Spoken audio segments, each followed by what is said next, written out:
Welcome to a Chat with Heart podcast. I'm your host, Christina Martin. I'm here to help guide heartfelt conversations with new and old friends I've met from just being alive or touring my music around North America and other parts of the world. I chat with people I feel a kinship with and that I genuinely believe we can learn from. Our personal stories have great power to heal, influence, and inspire. All we have to do is show up for the conversation. If we just talk about it, we could shine a light, we could break a dark day. If we just talk about it, we can cut away, we can make a brighter day.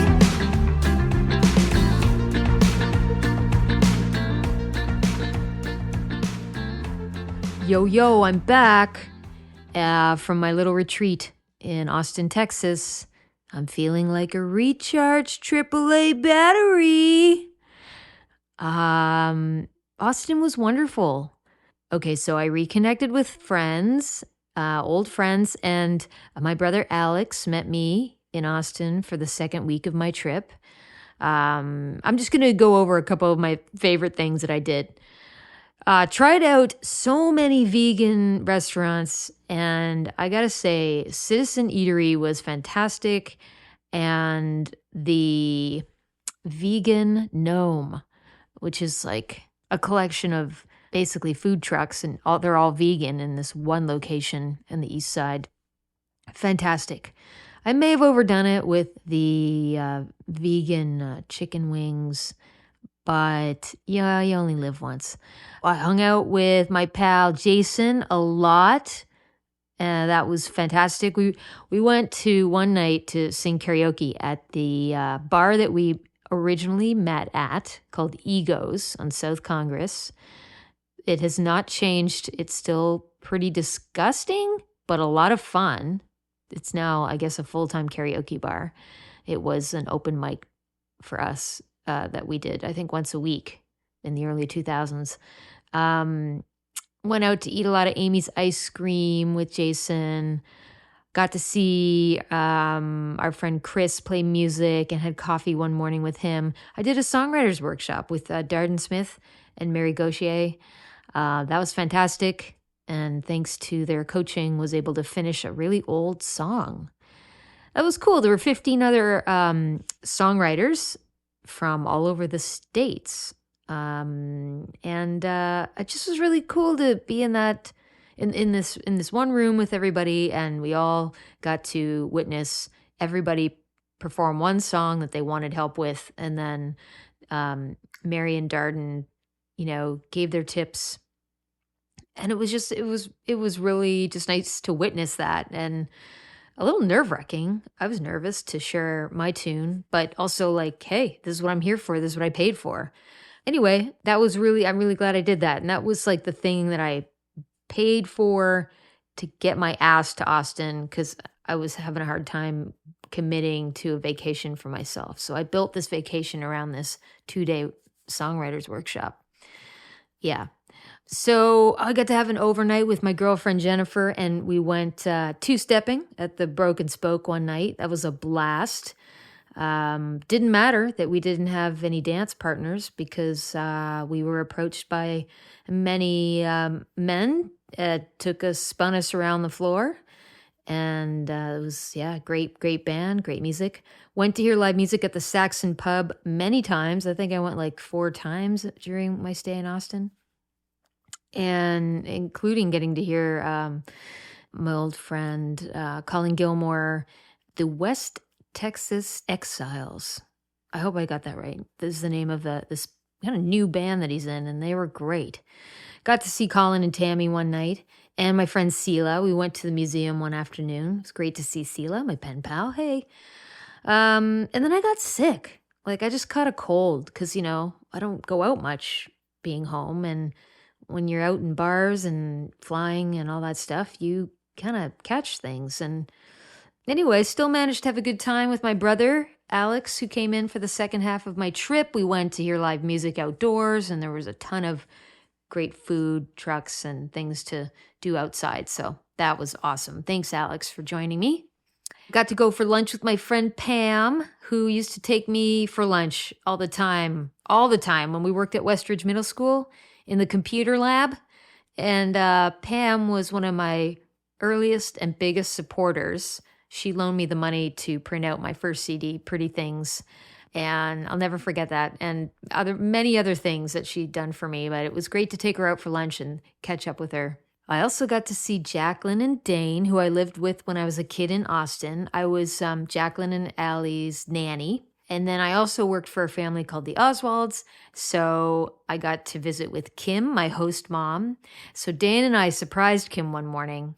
We had an awesome time. Getting to hug my two old host moms and spend time with them was really, it just felt like this was a really big reason for me to go to Austin again. They just meant a lot to me, what they did for me when I was just getting started on my own, trying to figure out my own life. I really adored my time living with their families back in the early 2000s. So that was awesome. Thanks, Kim and Dane. Okay, so I'm back home now and I feel awesome. I have a new single and music video coming out in a few weeks for a song called Little Princess. I'll probably talk more about that in the next episode. And, plans that I've been working on for years now, since the start of the pandemic, are all kind of coming to a head, wrapping up, or, just allowing me to move forward with like the stuff I love to do as a musician. So I'll be launching a full album this summer and starting to play more shows. As a matter of fact, I have a couple shows coming up. I'm showcasing with my band at the East Coast Music Awards in May in Halifax, Nova Scotia. Rehearsals start in April. And then there's some trips overseas to the Maverick Festival in the UK this summer. I get to go do that with Dale. And then we're preparing to announce all the tour dates in Europe for the fall. So yeah, I'm very grateful right now, very pumped. Okay, there's a big connection between Austin and my guest today. I want to start by saying I do not date because I'm married. And I guess I've gone on dates, I guess, but for the most part, I was either single for long stretches and just kind of, ended up with guys. Like in the olden days, we called it one night stand. But mostly, I've been a serial monogamist. I know nothing about dating, but I do hear about it sometimes from my friends. Mostly that it's done online, mostly through social media sites or dating apps. Things are different than when I was single. People date multiple people at one time, I hear. And my understanding is that things are like more open and fluid. Anyway, my guest today has a background in food science. I was her au pair for 2 summers, and it's been a delight to reconnect with her. She's going to share her experiences with online dating. I thought we should hear from someone who's like in the thick of it, and someone who's really been doing the online dating thing for a long time. And so that's why I have this awesome woman, Carlyn Oswald, today.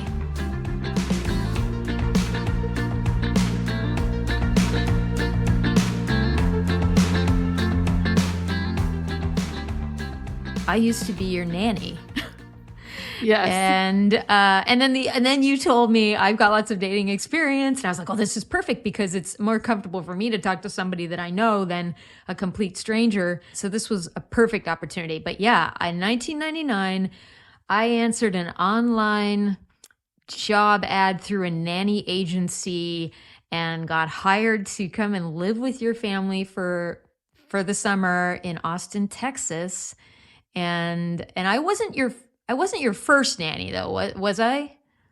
Correct. Yeah. So, and honestly, I was so young. So I'm the youngest of 4. So there was, I'm sure my older siblings might remember we called them au pairs because they came from other countries typically. And so I swear we had one from maybe like Sweden or something and all these fun countries. I honestly don't remember much, but I think the nannies were probably more for me than anyone else since I was the youngest. And as my siblings got older, then they could kind of take care of themselves in certain ways. But, so they probably had nannies up until maybe I I feel like you were maybe in my last one. There might have been one more after that. Okay. Yeah, there was I did 2 summers. Yeah. And I'm not saying you were all grown up after that, but Justin was older, so like he would have taken over, you know, babysitting nights and driving probably places. Yeah. Yeah. And Nick too was he was a teenager probably by then. And for anybody who doesn't know what the hell an au pair does, like I felt like my job was to like plan fun activities, and y'all were like, I feel like you were all really smart and like up for adventure and like, but also because you were so smart, like easily bored. So you all knew how to entertain yourselves but I just felt like I have to be on here. And so like, I really took the job seriously, but I mean, I'll just tell you right now, you had a lot of fun, and yeah, I had a lot of fun with you. And, you were so adorable, and always very bubbly and like smiley and like bouncing around, just giggly. And yeah, anyway, there's just something unique and special about all of you. You're a really fun gang, fun family to be with, for sure. Like it was my crash course in like living with a functioning family. Nothing against I think all my family would agree, like with me on that. Like, yeah, we didn't exactly have the most functional household, but having regular meals all together and like going around the table, y'all were members of a church.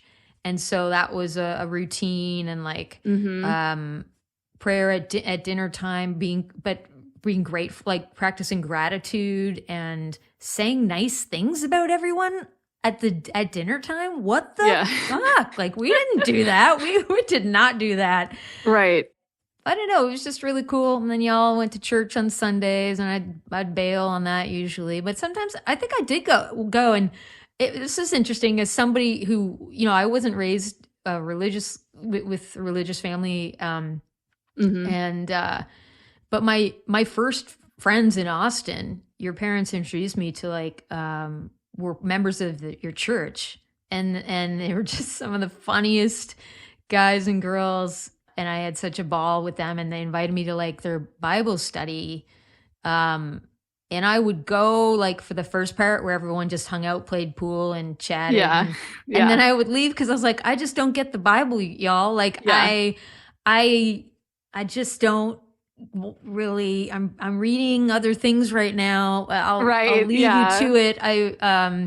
But they didn't care. They were like, come and go as you please. I loved growing up that way too, because I'm not religious. I haven't been religious since I was probably 15 or so. But what I loved is that honestly, growing up and going to the church every Sunday and having the Sunday school, and I was in the choir and all this stuff. And, but what I loved is that, you know, my parents were like, you know, this is what we're doing. This is what we believe in. This is our church. This is our community. And then, you know, and they would, you know, make you go to church when I was like 9 and stuff. And, you know, you want to sleep in, watch cartoons or whatever, but you go to church. But like, once I kind of got a little older, you know, I was like, you know what, this is not really for me. And it was nothing, you know, there was no judgment or like, no, you just don't understand, or, you know.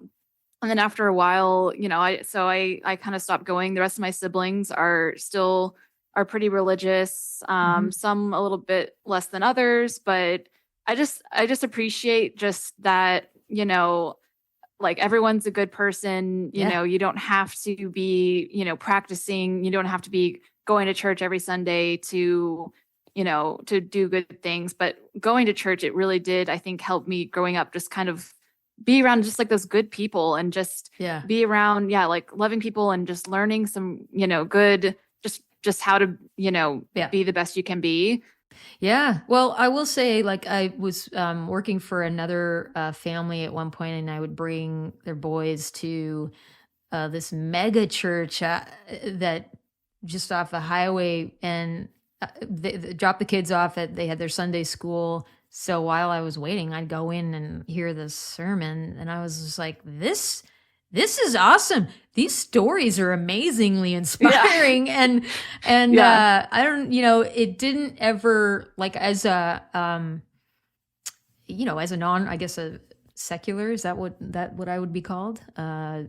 Person that didn't follow a religion. I was like, I can absolutely see why people serves such a purpose and a sense of community. And we all need reminders. Like, I need reminders. I want to be a good person. Personal growth is important. And so, like, I think there are those opportunities in that, kind of a setting. And if that's the way you want to get it, great. And if it's not for everybody, but it was interesting for sure. So you're all grown up now, and you're not living in Austin right now. So tell us about what's your job title now? Because I find it I do find it really interesting that you ended up kind of doing what you're doing. It's not something that you would hear. Right. Typically somebody gets into. Yeah. So I work in sales, which people are like, oh, sales, I know sales, but I work for a food ingredient supplier, in more of a technical sales role, selling our food ingredients into the food industry. So I'm helping food scientists, which is my background in education is in food science. So I got my bachelor's and master's in food science, and something I super nerd out about. So cool. And most people, they don't know it even exists. I think a lot of people, they go to the grocery store, they see food that, you can't make at home. For instance, like a Cheeto, you can't make Cheetos at home. There's a lot of different things that food manufacturing and food ingredients, really are, necessary, that people don't really think how it got to the shelf, and they buy it and they enjoy it and they move on with their day. But that's something that really interests me is, taking something you can make at home and turning that into, a mass produced food product. So the company I work for now, we sell a lot of different food ingredients. For instance, carrageenan, xanthan gum, soy protein, a lot of different cellulose type products. A lot of, for instance, in the plant-based meat industry, those products are made out of pretty much all just, various ingredients that make it almost taste exactly like meat. Like pea protein? Yes. Yeah. Pea protein. Speaking to a vegan here, by the way. So this is exciting. Yeah. Yes. Like methyl cellulose. We sell that, which is in a lot of different plant-based meats because how it functions is there's nothing else like it. So it's really fun, being in that space. Food protection, for instance, the reason why you can buy bread that lasts, months and months in your pantry, and people think it's because it has a bunch of chemicals in it and everything, but it really doesn't. I mean, you can use enzymes that are, completely natural ways to kind of just change the chemistry of the bread to extend the shelf life. Or like hummus, for instance, you buy hummus and you can put it in the fridge for probably about a month, honestly, before maybe it starts going a little bad. And because there's things in there that if you made it at home, you definitely wouldn't want to just leave, hummus in your fridge for that long if it was homemade hummus. But we sell a product called cultured dextrose that's in a lot of different hummuses that prevent microbial spoilage and other things happening that people think that food scientists are evil and, doing all these things. But it's I didn't, but I mean, I can relate to the whole idea of like, why is this lasting so long? It can't be good for me. It must be made of plastic. Right. Exactly. So this is really fascinating stuff. I especially love everything bagel seasoning, which I know is pretty mainstream at this point. But I was on that train for, a long time ago. I love it. I use it for avocado toast, eggs. Everything bagel seasoning? Okay, so is that something that's maybe not a thing in Canada? Well, we have bagels. You can buy bagels that just say like everything. But are you talking about like a standalone like seasoning? Yes. Meant for everything, or is it meant for bagels? It's basically the exact same seasoning or topping that's on an everything bagel, but it's in just a seasoning that you can sprinkle onto anything. Okay. And I will say probably one of the very first companies to put that on the market was Trader Joe's. And they definitely have a superior seasoning because they have a flakier sea salt in it, which is very important because the rest of the thing, there's like sesame seeds, poppy seeds, maybe onion, garlic. Maybe I'm missing something there. And then of course and then the sea salt. Whenever I come home to Austin, I just like stockpile. I get like 10 of them at the Trader Joe's. So tell me about the city, town, county that you live in, and what is the funnest thing about it? What's it known for? So I live in Fayetteville, Arkansas, but more broadly, it's called Northwest Arkansas, which is a few different towns in this area. So there's Fayetteville, Springdale, Rogers, and Bentonville. And it's a little metro kind of area in Arkansas. And a lot of people, it's kind of a lesser known secret how great this area is. It's turning into not so much a secret because it keeps on showing up on all these best places to live lists. It's usually right next to Austin, which is kind of funny for me. There's so many great restaurants, breweries, bars, which is something I love. I love craft beer. And so I can go and, go to a brewery, get a craft beer, go hiking. It's just like the perfect combination for me. So sounds fun. Yeah. And I moved here for college and I left. I lived in Georgia for a little bit and Kansas City. And we kept on visiting down here and just realizing how much it was growing. And I was like, okay, I have to get back down here. So, yep. It sounds like a segue into being single. And it sounds like a great place to be on the dating scene, would you say? Oh, so, when I was talking about those lists of best places to live, Arkansas actually showed up on the list as it was the second worst state in the United States for single people. What? Well, I don't understand. I can't remember why. the first one was like Iowa or some random state that no one goes. No, I'm kidding. Is it because couples move there or what's? So it's very much. And they're saying Arkansas as a whole. So like Northwest Arkansas, where I live, is a little bit different. It's kind of its own little thing versus the whole state. But a lot of people probably do get married younger here. And there's just not that many single people. I'm always surprised. Like all my friends are married or in serious relationships. A lot of them are having kids and I'm 29.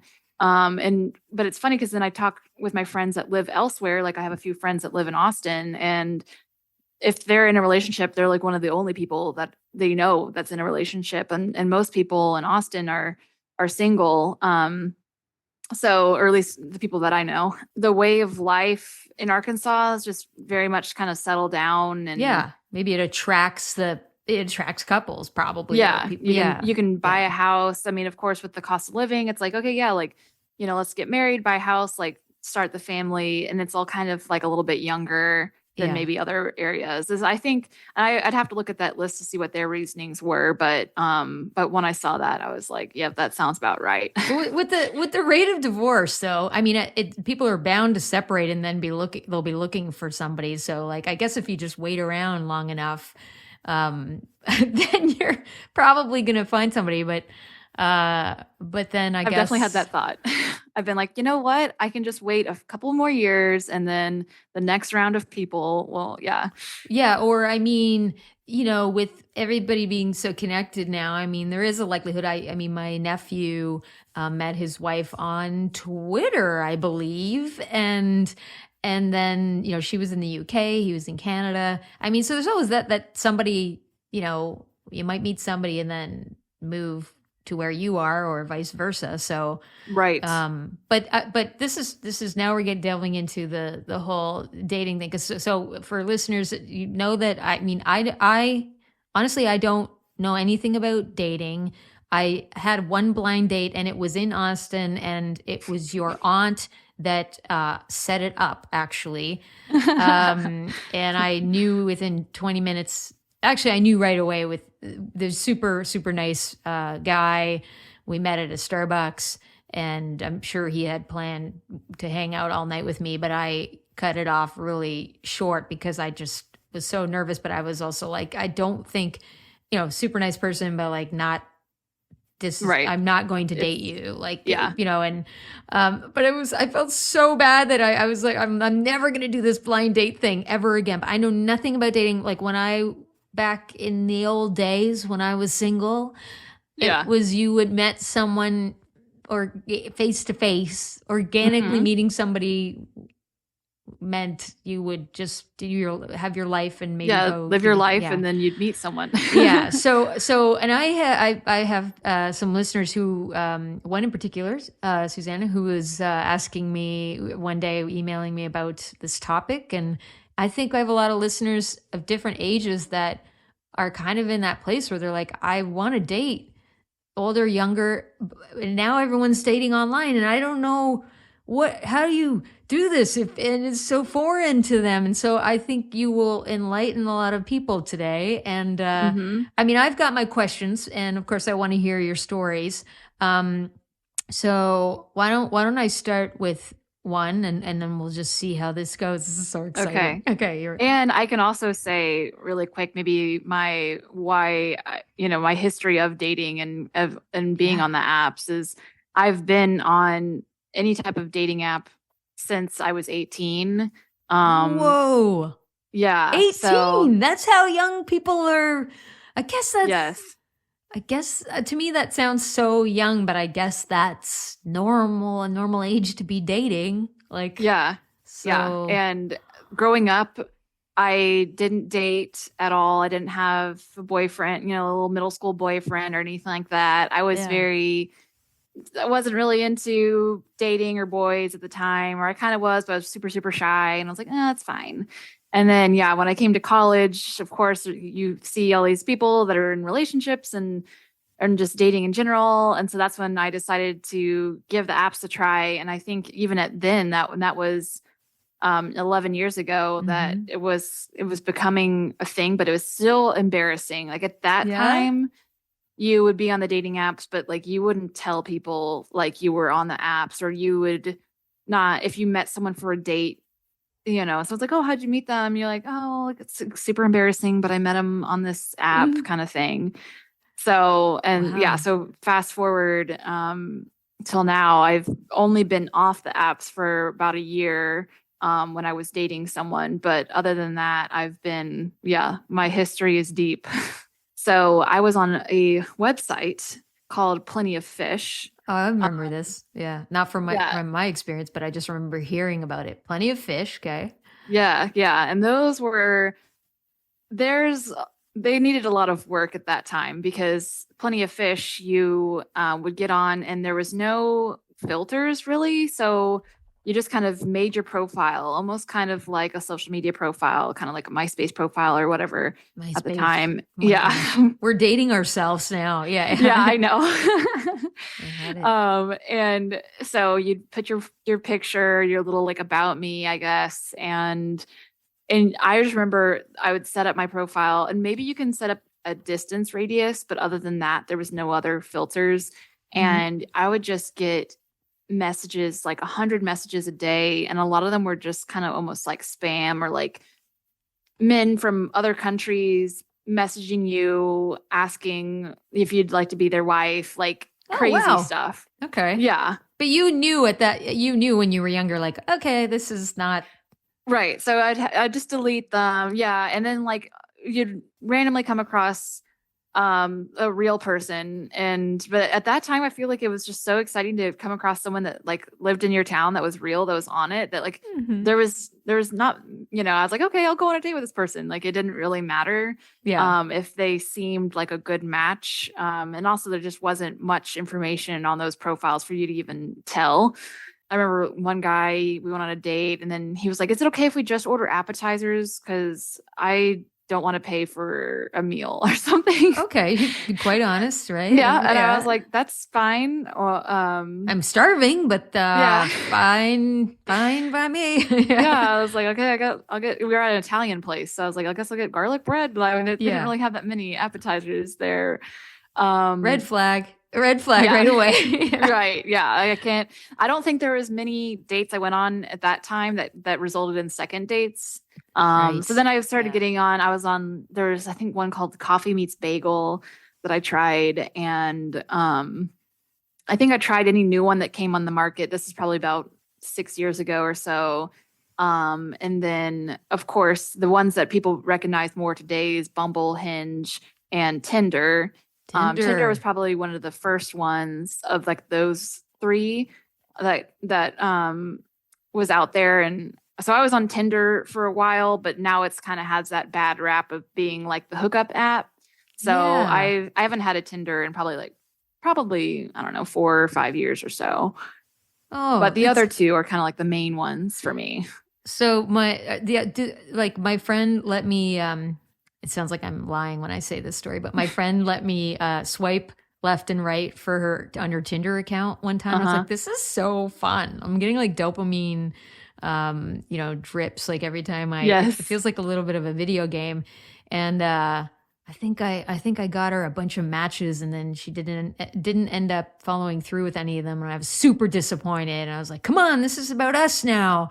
But I mean, that was my one experience with Tinder, was just using my friend's app to try to get her hooked up. Now, are the other ones like Tinder, where you're swiping left and right? So they're all like, the premise is pretty much the same in all of them. Where you're given an app. So nowadays they have a lot more information on the app. So they have the person, of course, there's the pictures. They have a little bio where you're free to write whatever you'd like. And then height. Sometimes they'll have race. A lot of it is you can choose if you want to include it or not. You don't have to include these things. But it's always a little bit of a red flag if you don't include your height, because I'm a tall girl. And if you don't put your height on their profile, it probably means you're not tall. I'm assuming, okay. if a man doesn't do it, but Yep. so you can put, religious stance, political stance, your hometown, your college degree. So for instance, Hinge, I believe, is the one. It's either Hinge or Bumble. One of them, you can say you have an undergraduate, a graduate, or high school degree. I think that's Bumble. While Hinge, you don't put that, but you put your college that you went to, if you went to a college. Okay. And then of course age. Then Hinge, I believe, has, so I'm not really as familiar with Tinder nowadays. I'm sure there's been plenty of updates since I've been on it. So Hinge will have drinking, smoking, or cigarettes. So you can say yes, no, or socially. I'd like to know that beforehand. Yeah. So they really put all of that, kind of like the basic stuff. The difference being, and I mean, Tinder is like, you swipe left, you swipe right. The same thing with Bumble. You swipe left or right. Hinge is a little bit different. They have prompts. And so there are little things you can pick out, like 2 truths and a lie. And the person writes down their 2 truths and a lie, or about themselves. Okay. Yeah. So they're kind of like things, if someone's struggling to like write a bio, that they can give more information about themselves in those prompts. I feel like some just don't put anything on their bio. And so sometimes really like the prompts are all you get to really understand anything more about the person. Right. You need something. But for Hinge, you like the prompts or someone's picture. Okay. Versus Bumble and Tinder, you swipe left and right. Okay. So swiping right is the positive, swiping left is negative. Does somebody know if you're swiping in the bad direction for them? No. Okay. And so you could change your mind in the future if you wanted to on a No, it's like gone forever. Oh, yeah. Okay. Wow. Which is like, that's always kind of scary when you're mindlessly, I try not to be mindlessly, but sometimes I'll look at the first photo and I'm just thinking no. And then I'm swiping, I've already swiped left and I've thought, oh, I didn't even scroll down. Because sometimes really the first photo is so important. First impressions are everything. And that first photo you see, I mean, if someone is if they have a mirror selfie or even a picture of them, a selfie in a car or them holding a fish, there's just like a lot of things that just Are these red flags? Let's talk about red flags because this is okay. important too for listeners who maybe are ready to. I'm gonna say particularly older because like Yes. someone even my age who's never done or getting out of a marriage. I'm not planning on that, but at my age, 40 and above, who just that online dating wasn't the thing for them, but now they're having to face it, or they're facing the rest of their life by themselves potentially. So, like, Yeah. the things to keep in mind when setting up your profile. So you're saying, like, because I'm imagining, like, you probably don't want to do a. Do you want to put a glam shot, or do you want to have something sort of like more realistic, but still a great shot of yourself, or what, like? Honestly, so for me, I think about kind of who would be looking at my profile. So for me, in my profile, it's going to be men would be looking at my profile. And so I sometimes think that honestly, a glamour shot might be better because, and I'm generalizing a lot right now, but they are going to be very quick to swipe left or right. Yes, very visual people. And there are women like that too. But yes, for the most part, men are like, what do they look like? Yeah. Right, exactly. So they're going to see good, bad, and immediately swipe left or right. So I tend to do a very, makeup, and looking nice. So one thing that is red flag is filters for sure. And I know that men don't like this either, but if it's like, especially, I don't even know if you know what I'm talking about, but there's like these Snapchat filters where they're just so blurred out and like completely. Oh yeah. Facelifts. Like, yeah. And, oh yeah. Well, there's the ones that are more modern where like they just completely like change how someone looks. Like with some of my friends, I know that they've played around with that and they basically completely change your smile to like, straighten your teeth, whiten your teeth, like plump up your lips, all that stuff. And that's harder to, yeah. It's called like Facetune, I think is the app. And but then don't you know that like I would feel bad doing that because I'd be like, I go to a show and then people would be like, I don't know, disappointed, but they'd be like, she does not look like on her like, I don't know. Right. I mean, there's touching up and then there's like, you're a different person in this photo.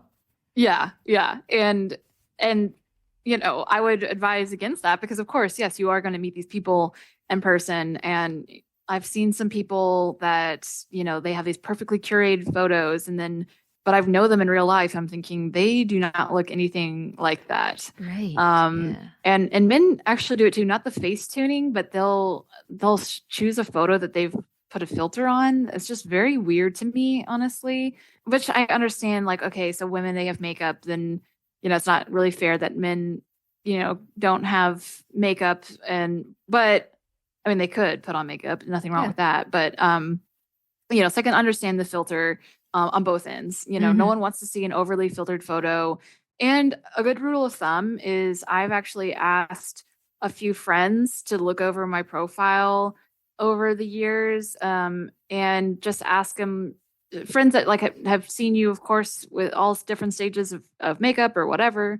And I was just like, hey, does this look like me? Like, does it look like you? Does it read like you? Yeah, exactly. Because sometimes, even, I may like a photo of myself, but I'm like, okay, yeah, when I'm wearing a lot of makeup and I've angled the, shot perfectly where, I think it's a great photo of myself. So you think, of course, you want to put great photos of yourself on the profile, but you also want to be, I would hate for, to meet up with someone and then they're like, oh gosh, like, she's she looks kind of like her profile, but not as good, like I'd much rather them to be like, oh, wow, she actually maybe looks better, of course, than her profile. Like that would be ideal. So I do try to ask people or, especially even like male friends of mine to be like, hey, does this photo like too angled or, whatever. And I've gotten the feedback that no, this looks just like you or whatever. So that's a good tip. That's a good tip. Yeah.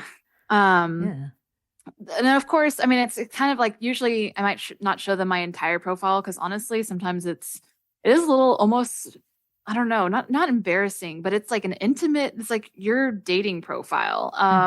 I mean, I call myself a seasoned veteran at this point, but if you're, if you're new to the dating app scene, it might be good because I've had one friend, he was in a relationship for 9 years And so then he recently they broke up about a year or so ago, and he was back on the apps, and his profile, especially me as a female looking at his profile, I was like, look, that is not good. You know, like you got to change this up. Like, but then he was like, well, I'm not trying to find someone like you. I'm trying to find, someone that's like what I'm looking for, obviously, because we're not each other's types or whatever. Yeah. And so I'm like, okay, well, like that also makes sense. Cause I'm like thinking like, well, on my end, like if I saw his profile, I'd immediately swipe left. But he was like, well, that's fine. So, take it with a grain of salt that everyone has different opinions. And, different things they like in a significant other. But I think it's good, especially when you're starting off. So, making sure your photos are accurate. I like to do kind of like a glamour shot a little bit, and then I make sure to definitely include 1 or 2 photos of me without wearing makeup. For me, like since I like the outdoors, it'll be like a hiking photo or a picture with my dog. And then I like to include at least, and usually I think you have a max of maybe like 6 photos in your profile, so you can't go too crazy. But I like to do 1 or 2 photos with friends.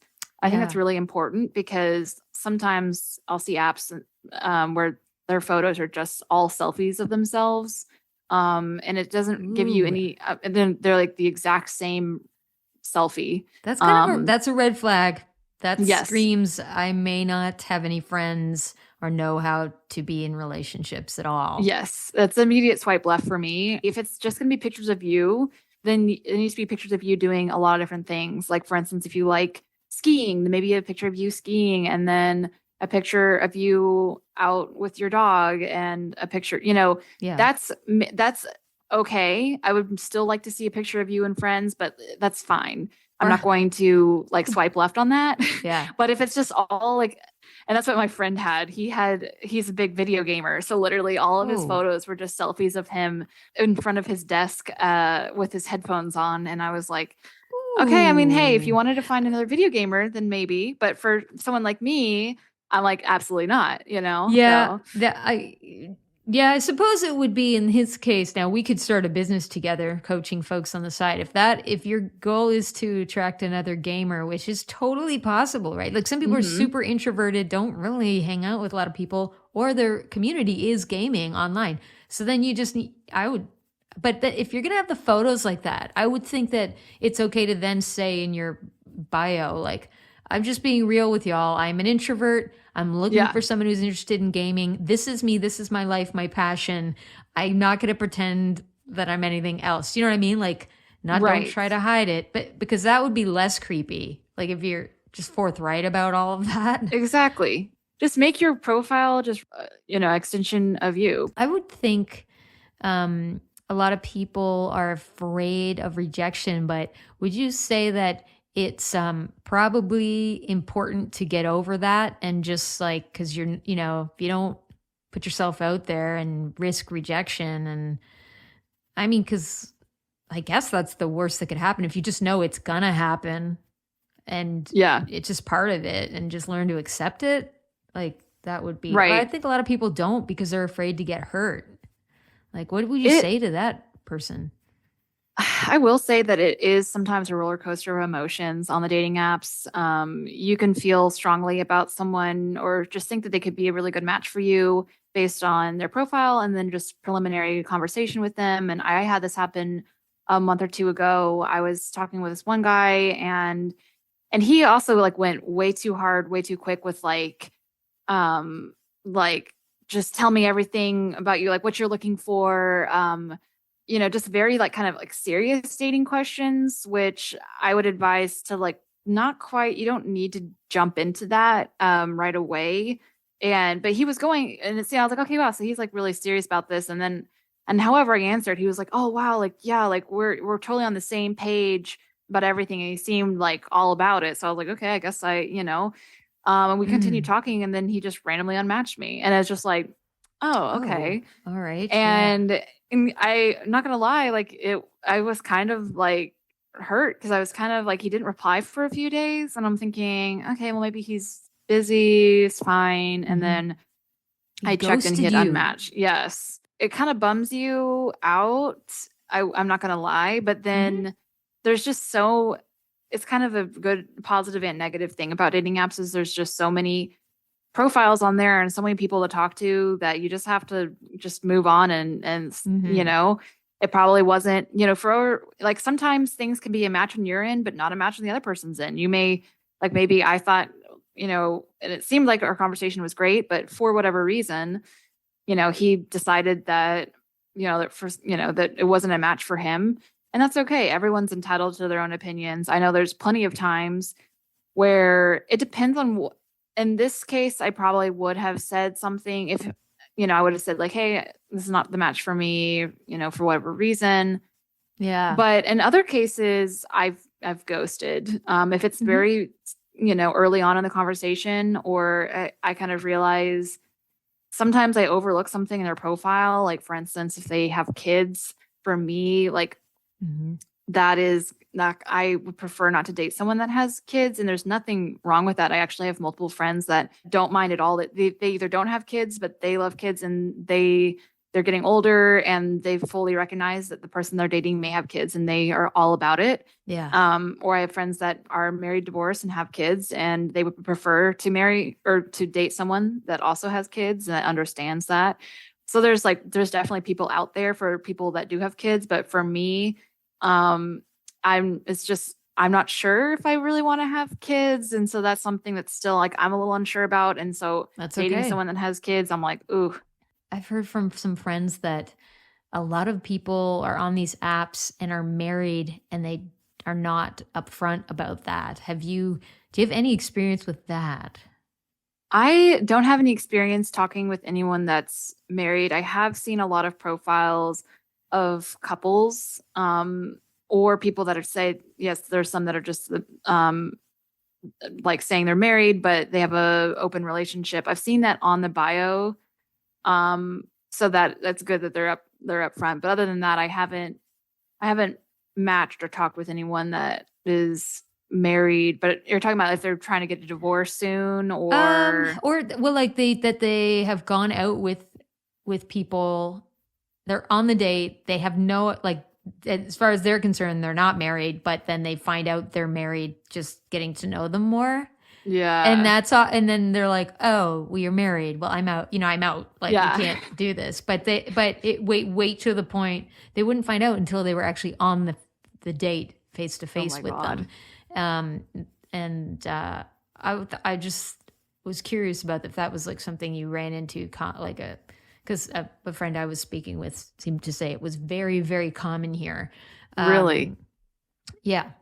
Luckily not. Okay, well, that's good. Yeah. Maybe you should keep an eye out for that. I'm just giving you a tip as a non-expert. I will say that I am very good at stalking people. Oh, this is great. Oh my God. So you mean you're a good creeper. I'm amazing. like basically an FBI agent. Okay. So that's another pro of being on the dating apps is you really get to know a lot about someone based on just their profile, as we talked about their religion, politics.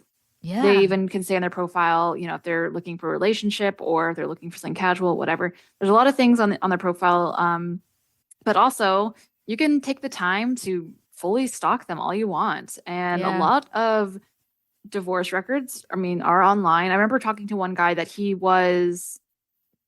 had just gotten divorced.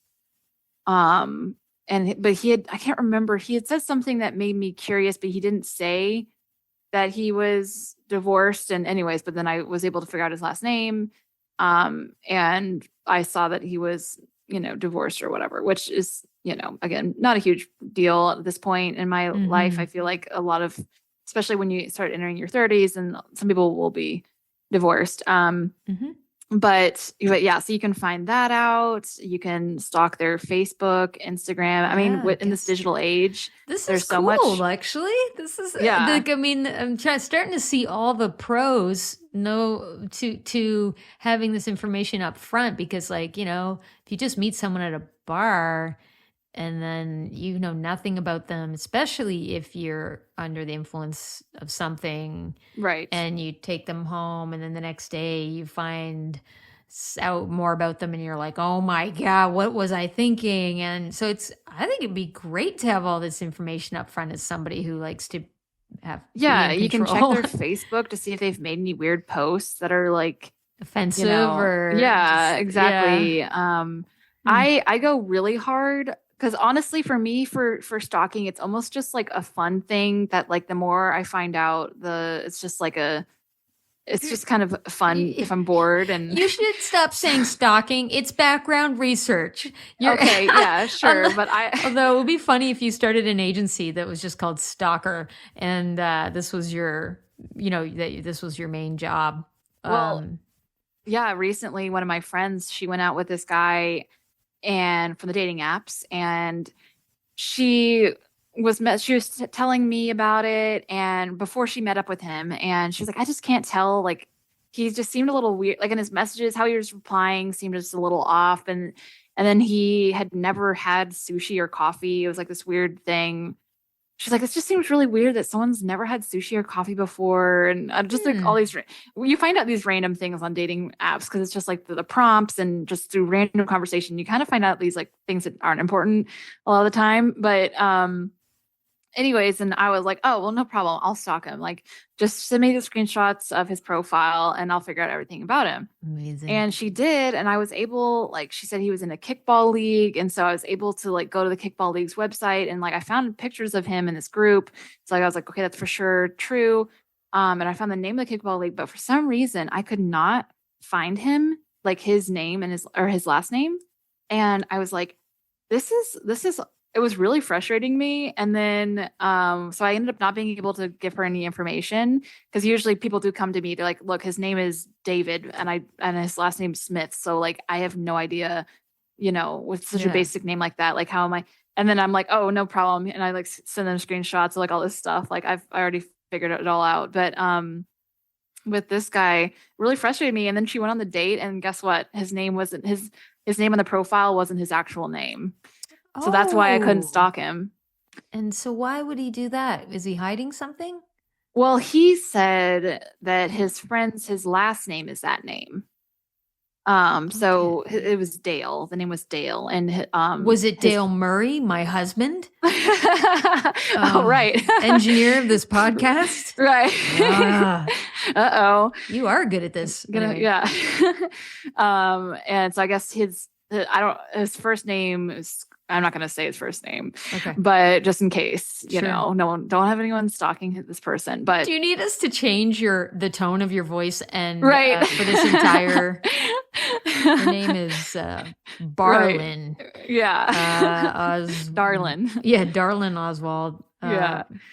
But anyways, and so I was like, well, that's why. But usually it was, I don't know. It's just it's like a fun thing for me, but it comes with the caveat that when I'm on these dates, I can't reveal anything I already know. So I'll be like, oh, so tell me about your family. Like, do you have any siblings? Even though I've already figured out who his parents are and his siblings, and yeah. So I have to be point. like, tell me about, or like, where I don't know, where'd like, you what grow area of up? town do you live? And where all those things that I have to remember, like, okay. And that's the other thing about dating apps is tough is because you're having all these conversations, it's like you're saturated with these conversations, and some of them just die off. It just could be a couple messages, and it just like there's just nothing left to be said, and they just kind of die, and that happens. Others are more in depth, and then like, but you're having all these conversations, and if you're dating a lot, like you have to kind of give yourself a little summary before the date of who you're meeting, so you don't get messed up. Yeah, because there's been some times I remember going on a date and the guy was like, oh yeah, I told you about blah, blah, blah, blah. And I'm thinking, and I have like pretty good memory. And I was like, no, you definitely didn't tell me about any of this. But I was just like, oh yeah. Cause I was just like, I'm not going to like, it's just not even worth bringing up the fact that no, you obviously think about a different date. But I like to go through the messages that we've sent on the apps, and then just kind of give myself a little summary, and then make sure to look at their photo just one last time, because nothing's worse than like not recognizing you're like looking around trying to find him, and he's like right there, and awkward. And it is really hard meeting up, and you don't know if you should be like, oh, I'll be the girl in the red sweater, or if you just are gonna pretend like you're gonna know what the person's gonna look like. So So what would be a safe first date place to go? Like, I mean, I'm thinking I might not want to go on a long hike with a yeah, stranger where they could push me into the bush and murder me. Like, yeah. so public place. Definitely not. Okay. Yes. I would say so my rule is definitely no one's going to pick you up from your house. We're going to meet there. Oh yeah, Drive yeah. separately. Good idea. And for me, yeah, definitely no movies. Like movies are just awkward. One, I'm not a big movie person, but also just like a first date, you just like sit and watch a movie for 2 hours, like in silence. Yeah, don't get to know each other. Yeah. So people think of that as sometimes like a traditional date idea, but just probably not. Probably not for the first like 5 dates, to be honest. Wait It's till just, you're making out. Like, wait till you're holding hands and you can just, you're exactly. long. Yeah. Okay. And yeah, no hikes, walks. If it's like a public park, maybe. But honestly, I don't know. I just think Ted Bundy, like he yeah, managed to get these women into his car somehow in public places. So I'm exactly. And I will say, so my probably like one of my go-tos is getting a drink, but there's kind of some pros and cons to that as well. So getting a drink is great because it's just, you if it's a really bad date, you can cut out and let's just say the person pays for you whatever, they're out $8 or something for like a drink. yeah. Or I mean, if it's really bad and you just want it, like you could just pay for the drinks yourself and like you're out, Cheap. whatever. Cheap. Yeah. Very cheap. But also, if it goes great, you can always like start off with a drink and then go to dinner, because dinner is just like, a lot of times it's going to be a sit down restaurant. There's going to be a server. It's a very like, if you guys aren't really clicking, it's hard to get out of quickly. Or there's like some casual spots you could go to. If it's like a food truck or something, sure. That to me would be good because it's like low commitment. Like, this is going to be fairly quick. We're going to eat this. And then if you hit it off, you're going to talk and do something else. But if it gets like awkward, you could be like, well, we're done our tacos. Like, yeah, exactly. There's no waiter to wait for. You could kind of Exactly. now, can we mention, because we can edit this out if you want, can we mention that you are currently or recently dating two people at the same time? Is that? Oh, of course. Yes, So, we can definitely talk about that. This was not something that was ever really done in my friends or like that. It just wasn't done. But I do hear that people, the dating now is like, you're just dating. It's not serious unless you've said to each other, we are exclusive. Is that what's going on? Like, because especially people my age that are just going into this now need to know this and be prepared. Like, you might not be the only one that person is dating. I personally don't try to date two people at once. And in this case, I was messaging one person, but it was kind of over the break, a holiday break. And so I was home for the holidays for about 2 weeks. And usually when I'm home, I really just don't message that much. In Austin, you mean? Yes, in Austin, yeah. And I'm not really on my phone a whole bunch. And so this person, I think we matched, and maybe I send him a message, because on Bumble, if you match, like the woman has to send a message or the match goes away. So I sent him a message and then he was messaging me back. But like, honestly, it was like every few days I would respond. And then I basically didn't respond to him for like a week. And then finally I came home and I was like, oh yeah, there's that guy. And this was during like the first week I was home, and I also was messaging this other guy. And so I was messaging both of them, and they both wanted to meet up. And I'm like, oh, okay. But I'm thinking this happens actually more often than you'd think. But I didn't think both of them would be good dates. So it was one weekend. I met up with one guy on Saturday and the second guy on Sunday. Hey, it's a good weekend. Yeah, it was. Yeah. And both of them were good dates. So then I was like, oh, I'm kind of conflicted. But both of these guys were, very insistent on like, oh, like, let's, when's next time you're free? And I kept on being like, I'm a very busy person. Because I mean, I am busy, but it's also hard to like, it's also you get even more busy when a couple people. Yeah. Sorry. Exactly. And so I went on a second date with the guy from Sunday. I went on a second date with him over the weekend. And I was like, oh, this guy's actually really cool. Because like I was focusing so much on the second guy or the first guy. I'm probably confusing. You're getting them confused, or you're getting them confused because it's too many guys. Yeah. So, anyways, it's been a lot, and But are you still dating either of them?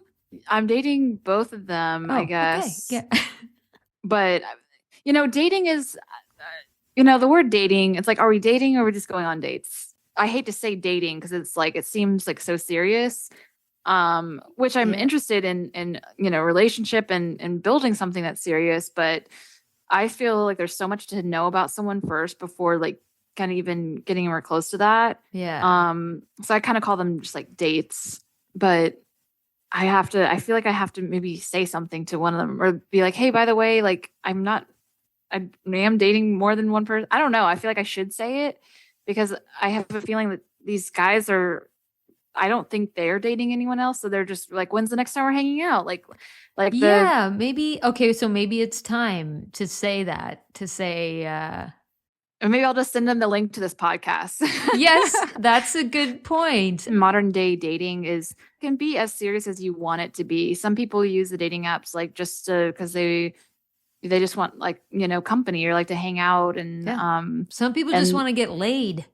Yeah, there's plenty of that. And for me, it's like, yeah, I'm just very independent. So even though I am looking for a relationship and I am interested in seriously dating, at the same time, if I'm not like 100% about someone, I don't really need them to be around, like the tough thing about dating apps is I think people assume that you're on this, like the same wavelength a lot of the time when people are so different on what they're looking for it's not even worth asking the, what are you looking for question.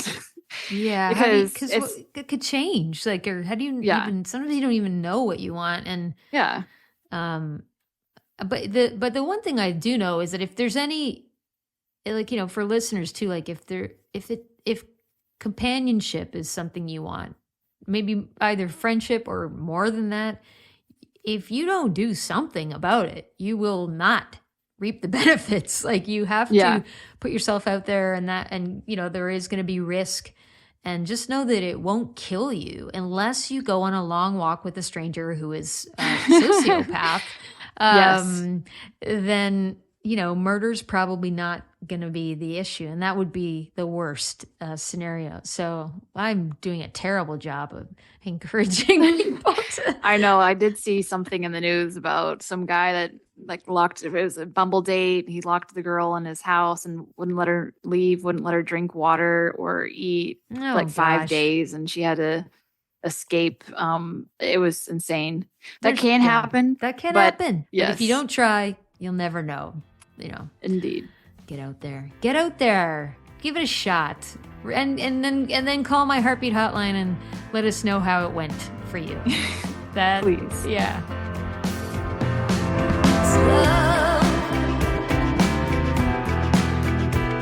I don't want to say goodbye to you. Oh, I don't want to say goodbye to you. Welcome to the Heartbeat Hotline, 1-902-669-4769. I'm the host of A Chat with Heart podcast, Christina Martin, and I'm so excited you called. Leave me your question, suggestion for the podcast, or a comment about this episode. Please be aware your message may be used on the podcast and social media. Tell me your name, where you're calling from, and it's also fine if you want to remain anonymous. Thanks for listening. Have a great fucking day. Thanks for listening to A Chat with Heart podcast, produced and written by me, Christina Martin, and co-produced and engineered by Dale Murray. Check out Dale's website, dalemurray.ca. The podcast theme song, Talk About It, and I Don't Want to Say Goodbye to You were written by me and recorded by Dale Murray. You can find my music on Bandcamp and all the places you stream music. Visit my Patreon page to become a monthly or yearly supporter of this podcast and my music endeavors. If you're new to Patreon, it's a membership platform that helps creators get paid. sign up at patreon.com/Christina Martin. I would love it if you had time to share, rate, leave a review, and subscribe to A Chat with Heart on all the places you listen to podcasts. Wishing you, my little heartbeats, a great day.